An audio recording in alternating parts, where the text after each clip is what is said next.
নমস্কার বন্ধুগণ, এই মুহূর্তে আবহাওয়া দপ্তরের গুরুত্বপূর্ণ খবর। বঙ্গোপসাগরের উপর একটি নতুন নিম্নচাপ এই মুহূর্তে অবস্থান করছে, যেটি দক্ষিণ পূর্ব ভারতে উপকূলের উপর কিন্তু আগামী 25 থেকে 26 তারিখের মধ্যে আছড়ে পড়তে পারে। সেটি বাংলায় কেমন প্রভাব ফেলবে, কোথায় কোথায় বৃষ্টিপাত হবে, কত পরিমাণ বৃষ্টিপাত থাকছে তা সম্পূর্ণ জানাবো। তো আপনি ভিডিওটা অবশ্যই স্কিপ না করে পুরোপুরি দেখবেন। আর আপনি যদি চ্যানেলে নতুন হয়ে থাকেন তো চ্যানেলটা অবশ্যই সাবস্ক্রাইব করে দেবেন সর্বপ্রথম এরকম আবহাওয়ার আপডেট পাওয়ার জন্য। তো চলুন দেখে নিই আবহাওয়ার সম্পূর্ণ আপডেটটি। তো বন্ধুগণ, দেখতে পাচ্ছেন এটি কিন্তু দক্ষিণ পূর্ব ভারতের বঙ্গোপসাগরের উপর কিন্তু এটি অবস্থান করছে। এটি আগামী 27 থেকে 28 তারিখের মধ্যে কিন্তু ল্যান্ডফল হতে পারে। এটি এই মুহূর্তে ঘূর্ণাবর্ততে আছে, পরিণত হতে পারে নিম্নচাপে আগামী দিনে। তার আগে দেখে নেবো আজকে বৃষ্টিপাতের পরিমাণ কোথায় কেমন থাকছে।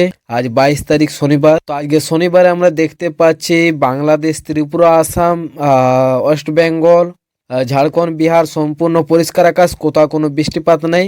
শুধুমাত্র দেখতে পাচ্ছি এখানে দার্জিলিং, কালিম্পং, জলপাইগুড়িতে কিন্তু মেঘলাকার সাথে হালকা ছিটেফোঁটা বৃষ্টি হতে পারে।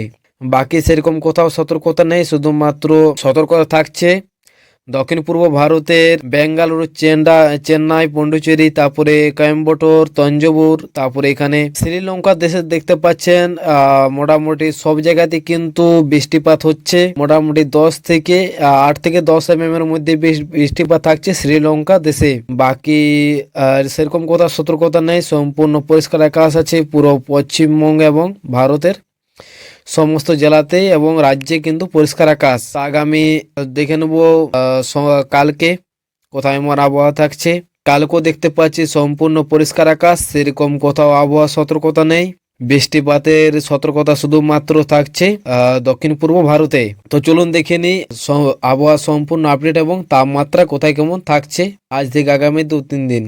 তো গতকালের তাপমাত্রা আমরা দেখতে পেয়েছি, যেটা ছিল মোটামুটি ন্যূনতম তাপমাত্রা পুরুলিয়াতে 15 ডিগ্রি, বর্ধমানে 17, আসানসোলে 17, কৃষ্ণনগরে 16, দমদমে 19, হাওড়াতে 17, মেদিনীপুরে 17 ডিগ্রি, দীঘাতে ছিল 18 ডিগ্রি এবং আলিপুরদুয়ার তারপরে সুন্দরবনে ছিল 19 ডিগ্রি তাপমাত্রা এখানে কম ছিল দার্জিলিং, কালিম্পং, যেখানে দার্জিলিংয়ে 7 ডিগ্রি এবং কালিম্পংয়ে 10 ডিগ্রি।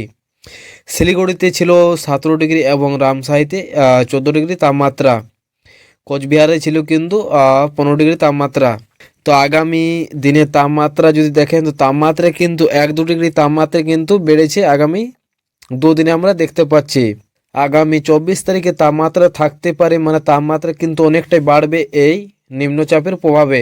যেখানে তাপমাত্রা দেখা যাচ্ছে পুরুলিয়া ছিল 15 ডিগ্রি তাপমাত্রা, সেখানে কিন্তু 17 ডিগ্রি তাপমাত্রা থাকছে এবং আগামী 25 তারিখে কিন্তু তাপমাত্রা আবারও 1-2 ডিগ্রি তাপমাত্রা কিন্তু কমবে, যেটি হতে পারে কিন্তু এই নিম্নচাপের প্রভাবে।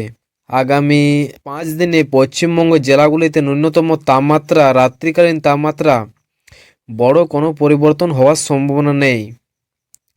মানে তাপমাত্রার কিন্তু আগামী দিনে কোনো পরিবর্তন থাকতে পারে না রাত্রিকালীন, কিন্তু দিনের তাপমাত্রা কিন্তু 1-2 ডিগ্রি তাপমাত্রা বাড়তে পারে।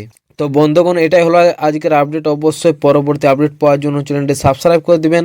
আর আপনি কোথা থেকে ভিডিও দেখছেন অবশ্যই কমেন্ট বক্সে কমেন্ট করে জানাবেন। আর আপনাদের জেলায় কোথায় কেমন আবহাওয়া রয়েছে অবশ্যই কমেন্ট বক্সে কমেন্ট করে বলবেন। ধন্যবাদ।